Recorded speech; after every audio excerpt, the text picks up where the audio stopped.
Hello, BookTube. We're continuing with my library tour for 2023. Give myself a visual record of what I have, although I'm leaving chaos in my own wake, so I don't know how good a record it's going to be, but we're going to keep going. We're on the top shelf of this custom-made bookshelf. A muscular young friend of mine years ago made me almost all of the bookcases that are in this room, made them specifically to order in terms of dimensions.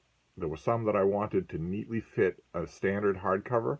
There were others that I wanted to be deeper so that I could put standard hardcovers in them and then a front row of mass market paperbacks and things like that. Some I wanted to have shelves, in other words, shelf space. Others I didn't. And we're at the top shelf of this bookcase. And at the bottom shelf, I showed you a whole bunch of National Geographic hardcovers from ye olden days when they would put together a collection of articles that they had done on various subjects, plus maps and photographs and original artwork. And on the back of a lot of those books down there were pictures of other National Geographic volumes that they'd made. They don't make them anymore. And they turn up regularly at yard sales and flea markets and at the Brattle Bookshop. And I was pointing out a whole bunch of those that I don't have. I have a whole bunch of them, but there are some that I don't have. And one of the ones that I pointed out that I don't have and that I wish that I could have is this. It's called This England, full of photos and drawings of all different periods of English history. And there it is. There it is, right there. And the only reason I didn't know it, the only reason I couldn't see it, is because it was underneath the hang of a plant. So it obviously doesn't belong up there. Obviously, I need to rearrange that bottom shelf so that this is with those other books, so that I'm not constantly needing to remember that. But that was the only Transwise books on that top shelf. And it was Transwise for a reason. I put all the books on the top of this shelf here, and then I put the National Geographic volume flat across the top of them so I had a platform for the plant. Which means you need two hands and a little bit of planning to get at any of the books on this shelf, but it's worth it for the visual. So then we'll move on. Here, this first one is, okay, this is by the late Mark Jarode. This is great, a great book. This is called Life in an English Country House. An oversized thing from Yale University Press, again, full of illustrations and diagrams and whatnot. All about what the standard English country house was like. Not only to live in, what were the rooms like? What were the bedrooms like? But also the purpose that they served socially for their owners. A fantastic, fantastic book. But it is a work of history. It does not belong in here. It does not belong in here, much as I love it. Whereas this next one, this is an old McGraw-Hill book. I love this whole series. And this one doesn't belong in here. It's a little anomalous. I think these are fantastic. They did a whole bunch of books on McGraw-Hill, Time, Life. They did a whole bunch of books on various natural subjects, the universe, early man, animal life, jungles, volcanoes, that sort of thing. And this is their one on the marsh, the life of the marsh, full of period black and white and color photographs of marshes, salt marshes, which I know very well. I know their biology very well. I love them, absolutely love them as a biome on Earth. They're pretty treacherous, can be pretty treacherous and tricky to explore.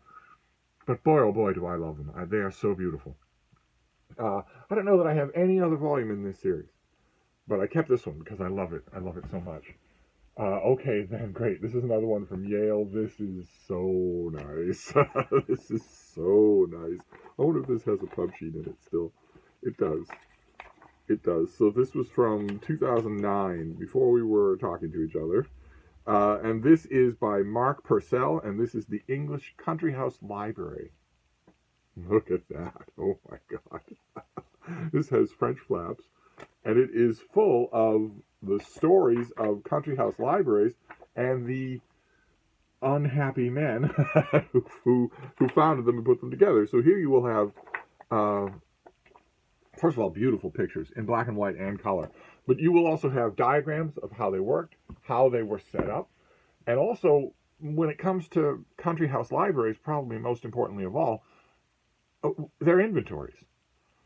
What have they included on their shelves for as far back as we can tell? What have they included?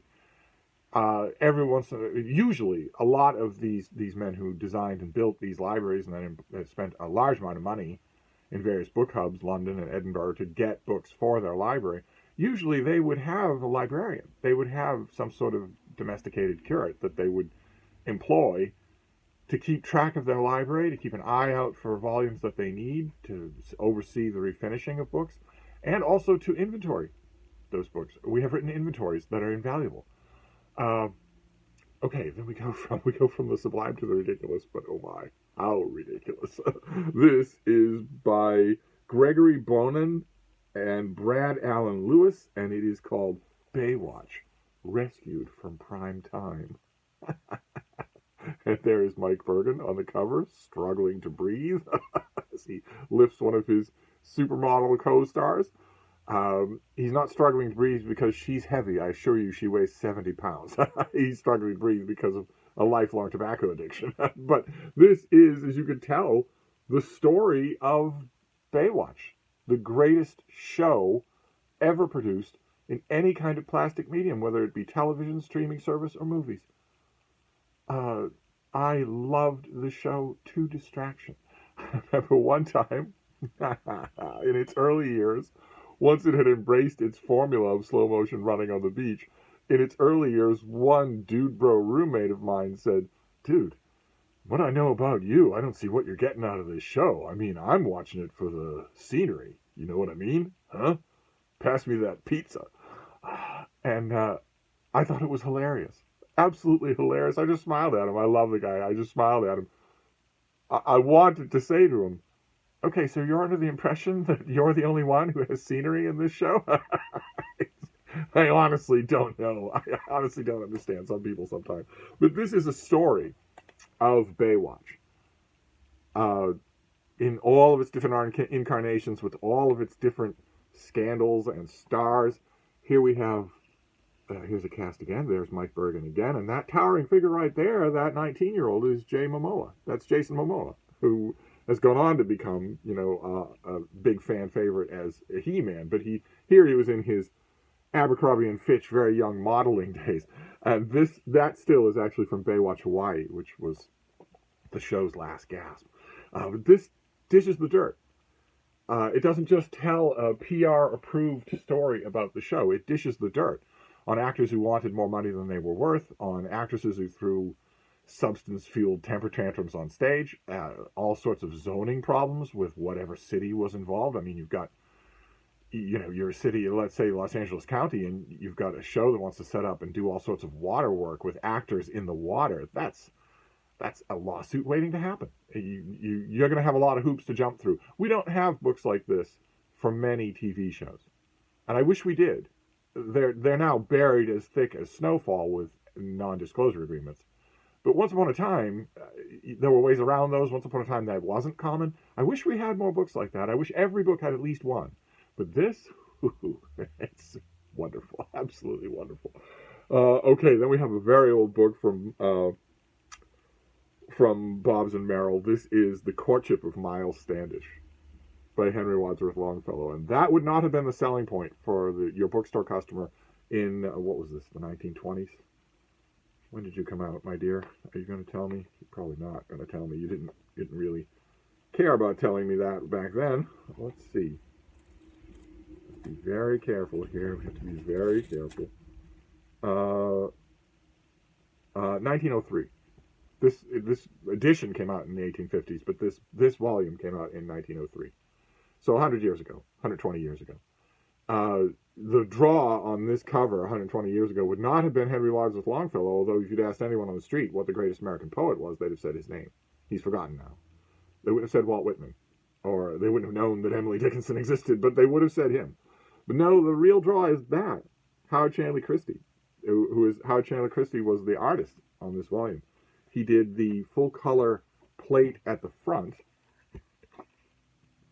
and somewhere along the line in the possession of this book, this is in the days when full-color plates were protected, so to speak, by these little onion skin pages right in front of them. Somebody sketched over some of the figures there on their onion skin. They sketched it over. But he did not only that, and other color photos where everyone looks like someone from the 1920s in bad need of a drink. but also lots and lots of black and white work all throughout here. I love the poem, The Courtship of Miles Standish. I think it's great. There are chunks of it that I can recite from memory, but this is the edition of all editions that I want, especially since, aside from a scholarly press that's maybe, a 2023 scholarly press that wants to definitively determine how much of a Nazi Henry Wadsworth Longfellow was or something like that, whatever, the stupid pig trough levels that modern academic scholarship, so-called, has been reduced to. Aside from a volume like that, you're never going to get another popular presentation of the Courtship of Miles Standish. No one cares. So this is the prettiest edition. I can confidently say this is the prettiest edition that will ever exist. I don't need to worry about future editions because there aren't going to be any. Okay, then we have a name that we've seen recently on this channel. This is Peter Freuchen, who has a new biography coming out, which is great. That's fantastic. But he also wrote a couple of books, one of which has been banned by the censors, but we have given power in our midst. They didn't take it. Governmental force or military force, we've just handed it over to them. Instead of telling them to take a long walk on a short pier, we've just said, all right, well, we're going to revive the Office of Censorship, and you can be, the 12 of you, these 12 psychos from Twitter, you can be our censors. So if you don't like a book, multi-million-dollar corporations will bend the knee to you and burn it, pulp it, dig up the body of the author and hang it in the public square if you want. Anything rather than that you call us a snide name on a social media platform none of us uses. I don't understand any of it. I don't understand how that happened. But this author wrote a book called The Book of the Eskimo. Good luck trying to get that in print again. It's wonderful. Good luck trying to get it in print. And also, good luck even suggesting that.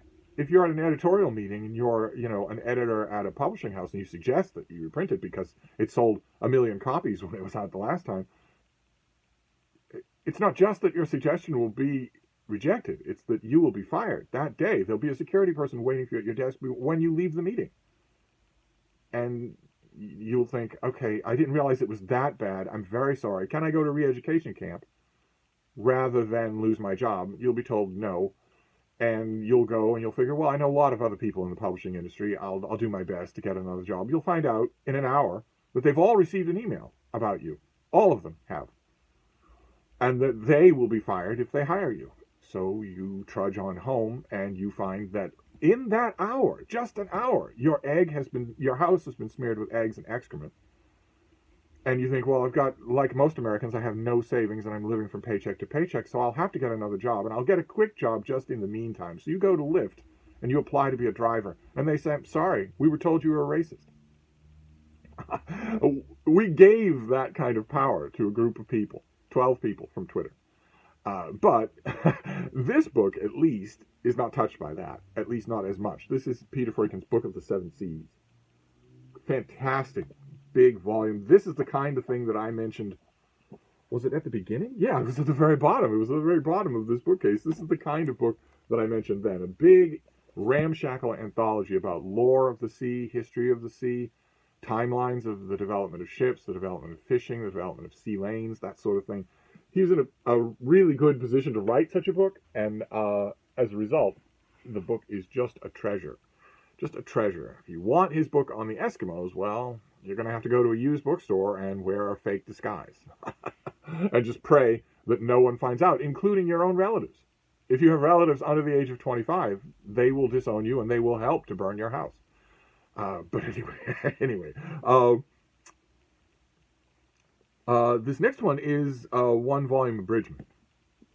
This is Edmund Way Teale, who I've mentioned on this channel before. I don't know that we've seen him in this room. But this is his a walk through the year, part of the Library of Nature Classics, a trade paperback of the walk through the year. And this is an abridgment of 4 books that he did, 4 hardcovers that did really well, where he walked through the 4 canonical seasons, spring, summer, winter, and fall, in various parts, huge swaths of the United States. And they are wonderful. I keep waiting for a set of them in hardcover with dust jackets to show up at the Brattle, rather than ramshackle. They were really loved. You don't usually see them used because people really love them, so they didn't give them up. But this book takes those 4 volumes and compresses them into one. So you've got the 4 seasons, the 4 traditional seasons, I should say. They aren't the 4 seasons anymore. which is the last thing in the when Wei Teal was coming out with his original books, the last thing in the world that ever occurred to anyone, literally anyone in the world, is that the world itself would change, that the seasons themselves would change. And yet, it is Wednesday now. In 2 days, it's going to be 65 degrees here in Boston. We had a cold snap. It lasted exactly 15 hours. And in 1 day, it's going to be 65 degrees in the middle of February in Boston. And this is the 10th February in a row where you could expect things like that. Where there are 4 seasons now. But it's not summer, spring, winter, and fall. At best, it's spring, autumn, more autumn, and fire, and out of control fires. But this volume, I'm really preachy in this volume, aren't I? This volume really appealed to me. This is going to get, yes, this was fantastically annotated. It's annotated all throughout by one person who was not in a very good mood when he annotated it, and it's hilarious. Just wonderful. Absolutely wonderful. That annotation, I would ordinarily, if I had a trade paperback like this, especially one where some cocking has happened, ordinarily if I saw that on this library tour, I would say, it's just a placeholder until I find a hardcover with a dust jacket. But I wouldn't give this volume up because someone carefully annotated it, intelligently annotated it, and that someone doesn't have it anymore. I'm assuming that someone has dropped off the twig, popped their clogs. So their book is mine now, and I have annotated it a bit. So I wouldn't do that. Okay, this next one genuinely confused me, and it still does. At the time that I got it, it genuinely confused me. But let's look at it here. This still has its pub sheet. This came out in 2015. This is by Jane Ward, who does a gameful job. I'm not saying that she's full of sheep dip. This is called Not Gay. Sex Between Straight White Men. This is a book about straight white men who regularly have sex with other straight white men and say they are not gay. And you would think, when you look at that kind of description, you would think, well, okay, they're just mistaken.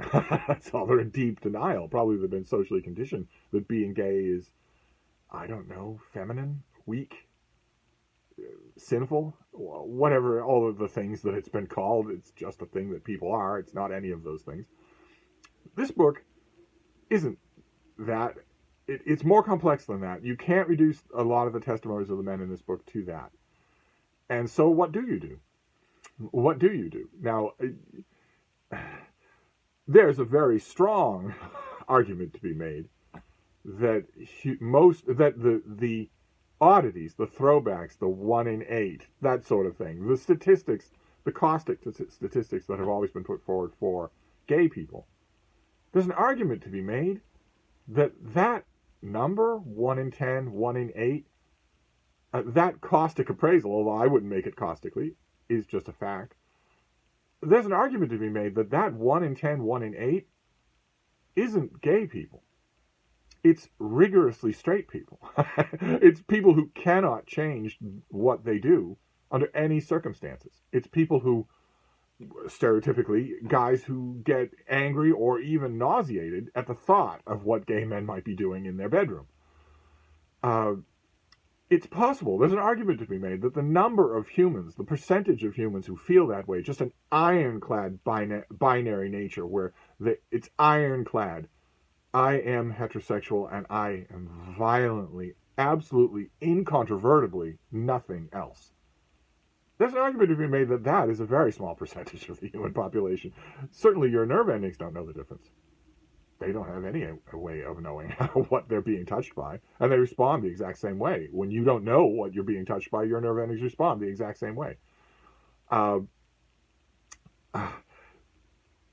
You'll be thinking about things like that when you read this book. You definitely will be. I don't know what conclusion you'll come to. After all these years, I still don't know what conclusion I come to. But, okay, here's another new release. Do we have another pub date for this? Yes, we do. We have a pub sheet for this. This came out in 2017. This is by Martin Erwig, and it is great. It's absolutely great. If I can say that, it must be. because this is called Once Upon an Algorithm, How Stories Explain Computing. This is another algorithm book that we're encountering in my library, and the author takes a wonderfully winning approach here by going through children's stories, famous stories, and breaking down how they illustrate the basics of computing, of algorithms. Amazing, just amazing. It came that close to making me understand what the author was saying, which is a lot. I loved it, and so it made its way in here. That was new. That was 2017. This next one is not new. It is in fact old. How old? How old are you?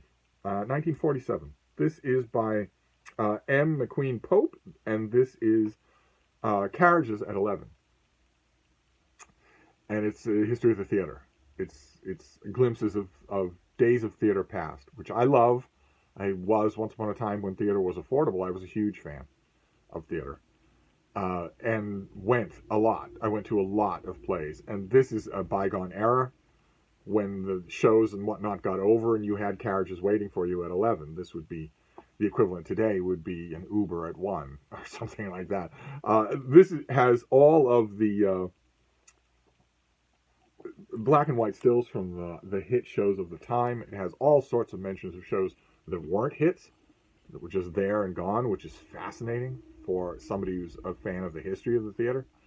I love it. Absolutely love it. And it's the kind of thing you would only find at the Brattle Bookshop. You're hard pressed to come across that normally in a normal used bookstore. Then we have a beautiful hardcover. I've had this in so many different forms, paperback, trade paperback, hardcovers that were in terrible shape, that I was just waiting. I just waited for the Brattle to provide me a mint condition, perfect copy, so that it would last the longest, because I go back to this at least every March, but certainly all the time. And this is a Mysterious Press anthology, the best one they ever did. This is the English Country House Murders anthology. So we saw the English Country House and we saw the Country House Library, and this is murders. A lot of the murders take place in libraries. This is a collection by a bunch of different authors. Marjorie Allingham, Nio Marsh, Dorothy Sayers, Agatha Christie, C.K. Chesterton, a whole bunch of people here setting a murder mystery in an English country house, which the more you know about them, the more you realize how attractive they are as a location for a murder mystery. Usually they are far away in the countryside, so there's not people coming and going. You have a limited suspect pool. Oftentimes, in many of these stories, they are cut off by bad weather, torrential rain, or most popularly, a crippling snowstorm that allows no one in or out, where if someone did leave, their tracks would be easily visible for a mile. And also Scotland Yard can't get there. So in English country house murders like that, the inmates have to figure it out. They have to figure it out themselves. And they know that they have a murderer among them because nobody could have left. And when you've got a setup like that, when you're the author, you are just stuck on your good graces, on your professional ethics, that it not be one of the hired help. It should not be one of the hired help. It's just too easy. Okay, then we have the bean. Then we have a replacement volume. This I just got this just the other day. When did I get this? Just the other day. Yeah, we saw a mail haul of this just recently. This replaced a volume that was in this room. This is Pilgrim at Tinker Creek by Annie Dillard. And I had a hardcover with a dust jacket that I had protected with plastic packing tape, and I realized that that's as ramshackle as all the rest of you have pointed out, but it works for me, especially when I don't really care about resaleability or about aesthetics. But when I saw a $1 copy of this at the Brattle, somebody had kept it in perfect condition by putting a plastic jacket over it. I now use these things, so I don't do the duct tape, the plastic tape route anymore. But when I saw this, I grabbed it. And I had a copy up on the shelf, and I pulled the two of them down and sat them next to each other and transferred with a pencil. I transferred all of my notes and annotations, so that old volume can go. I just have this one instead. Okay, all right. This next one was from a long time ago. It's got a lot of reviews in it. When did you come out? Cambridge University Press. Don't send me nearly enough stuff, and they never have. This was 1995, when they had no call to send me anything, because I wasn't reviewing. This is edited by James Serpell, and this is The Domestic Dog. And it's full of stuff that I've clipped out. Any dog-related stuff I just put in here. It's scientific. It's more scientific than any book like this that you're used to find. Wet Noses, Warm Hearts, that sort of schmaltz that comes out about dogs by the bucket load every season. This is more a study. Where did they come from? What are their senses like? How do we know what we know about them? How do they vary from breed to breed? That sort of thing. And I like it. I'm saying I like it in measured tones. It's measured tones. Most books about dogs I do not like. I like the impulse behind them. I like the joy behind them, but I don't like the result. The result certainly isn't for me. I'm not the target audience. I'm not really the target audience for that one either, but it comes closer. It comes closer than any book that I've come across. And then we'll finish up here with Wayne Wiggins' book, Part of Our Lives: A People's History of the American Public Library. Fantastic book. Do we have it? Yes, I do. This was from Oxford University Press, and this came out in 2015. 2015, and I've got all sorts of, I've got paperwork in here because